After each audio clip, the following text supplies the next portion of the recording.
Hey everybody, welcome back to the box office breakdown for the weekend of March 18th through the 20th. And this is a real humdinger. We didn't have just one, not two, but four new movies cracked into the top 10. But were any of them good enough to take down The Batman from its number one spot? Stick around and find out.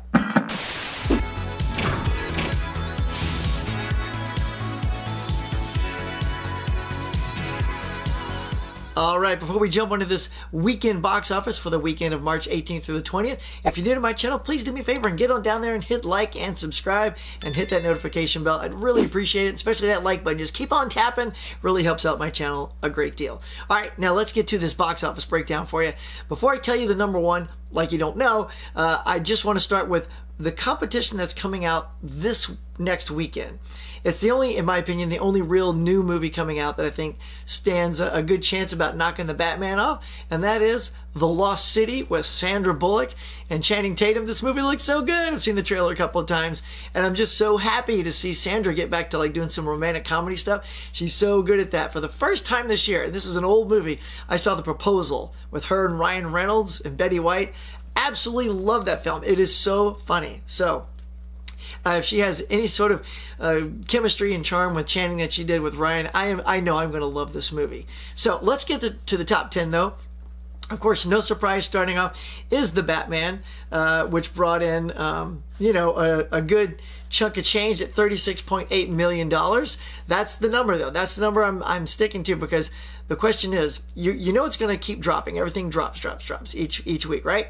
So it's going to get less than 36 million next weekend. So will Sandra Bullock's movie be good enough, or have a hungry audience enough to put it over that 36 and make it number one? I kind of think that it will. I kind of want to see that happen because I think it's kind of cool. Anyway, but Batman's still killing it, y'all. 36.8 million is excellent. It has got a domestic take just cracking over that 300 million mark. Finally did it. 300 million, 91,000 domestically, and roaring up the entire worldwide box office, 598 million, almost to 600 worldwide. So super impressive for the Batman. I just wish DC would figure out how to have hits that don't involve Batman all the time, because I feel like he's such a crutch. You know, when they need a hit, they're like, who do we got? Who am I kidding? We got Batman. Make that movie. Anywho. But anyway, let's get to the number two. Is the first new film of the week, and I'm trying to get this right for you. It's called Jujutsu, not Jujitsu. Jujutsu Kaisen Zero, the movie. It pulled in 14.8 million. Give you a quick breakdown of what this movie is about. It's about a high schooler who gains control of an extremely powerful cursed spirit and gets enrolled into the Tokyo Prefectural Jujutsu High School by Jujutsu, saying that word a lot, sorcerers, to help him control his power, and they keep an eye on him and all that good stuff. So that sounds like your jam. Well, a lot of other people thought so too. 14.8 million. All right, moving on to number three with another $8 million is the Tom Holland, Mark Wahlberg starring movie Uncharted. Based on the video game. Sony's got themselves another bona fide hit here, absolutely. So I'm curious to see how soon we will see the sequel to that. I can't imagine we won't be getting that sometime soon. So yeah, they're still killing it at the box office there. Good job, guys. And the second new movie to crack into the top 10 is X, the A24 film. It brought in 4.4 million. Sounds like a little typical A24 type horror movie. Give you a little breakdown here. In 1979, a group of young filmmakers set out to make an adult film. Grow up, Huck.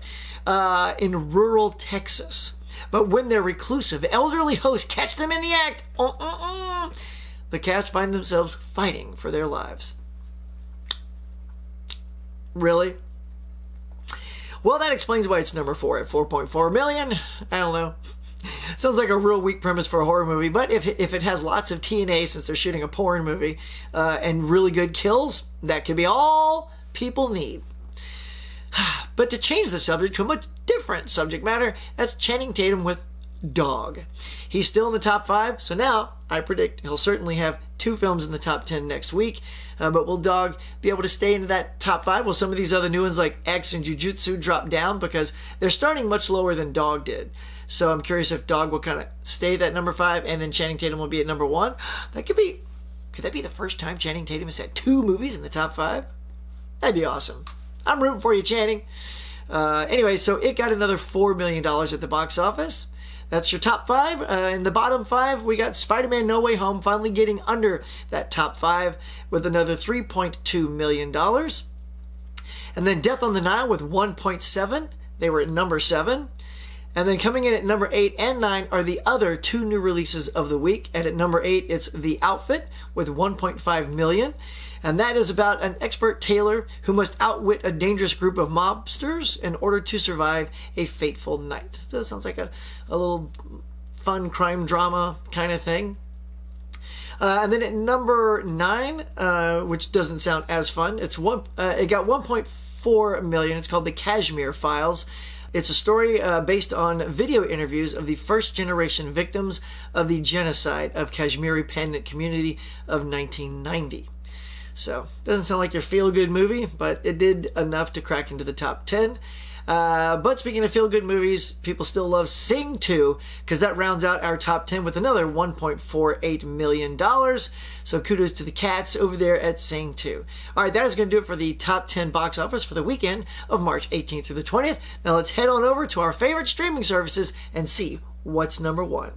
All right, number 1 on Netflix, the juggernaut of all streaming services, once again, is The Adam Project, starring Ryan Reynolds, directed by the same guy who did Free Guy. So kudos to those guys over there. If you're looking for something good to watch on Netflix, that seems to be the one to check out. And over on HBO, we have Dune cracking into the number 1 spot. They had a nice little run in the theaters, did quite well. I enjoyed that movie. You know, I know it seems to be polarizing. People either like it or they don't like it. But I liked it. You know, maybe it's because I wasn't a huge fan of the 1980s version. I was kind of like, what's going on? But this one was a little bit easier to follow. Visually, it's breathtaking. I like the actors in it. So I'm definitely looking forward to the second film in the series to see where they go. So that's your HBO. Now over on Disney Plus is the movie that finally knocked off Encanto, and that is Turning Red. What an adorable little movie by Pixar. My family and some friends saw it a couple weekends ago, and it was absolutely delightful. It was very fun. So if you want something to sit down, especially if you got daughters or anything like that, or you know, if you got nieces or something, you know, young ones, you know, because this hits their sweet spot. It's like that tween age type story, so really good. Go check that out. And at Paramount Plus, that's right, still no more Paw Patrol, y'all. It's time for some scary stuff. We got Scream over there, finally finding a home after it left the top 10.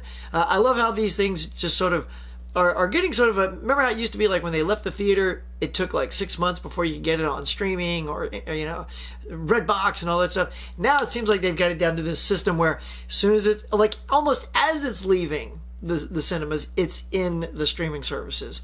Which I think is a good idea because it keeps that buzz, that fevered pitch going about people, you know, wanting to see the film, especially if they couldn't go out. They're still COVID shy to get out to the theaters. You know, you get it to them a lot quicker. So, Scream, the sequel, whatever you want to call it, Scream 5, screaming again, still screaming. What up, Scream? There it is. Number 1, Paramount Plus. Go check it out.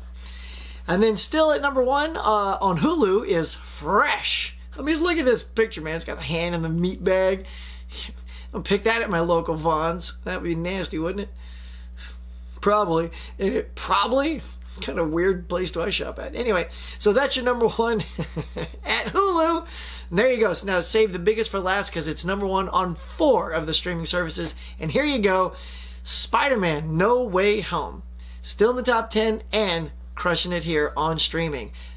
Amazon Prime, Vudu, iTunes, and Google Play. Sitting pretty at the number 1 spot on every single one of those streaming services. So there it is. There's 9 services right there with all their number 1s just waiting for you to come plop down on your couch and check them out. So look, if you don't want to get out to the theater or you don't want to head over to your shelves and pull off a physical media and just chill out all lazy-like on your couch, there's tons of good stuff there too, y'all. All right, that is going to do it for this weekend. Thank you so much for checking out this video. And again, if you're new to my channel, please get on down there and hit like and subscribe and hit that notification bell. Thank you so much for checking out this video. All right, guys, so until next week, I'll catch you later.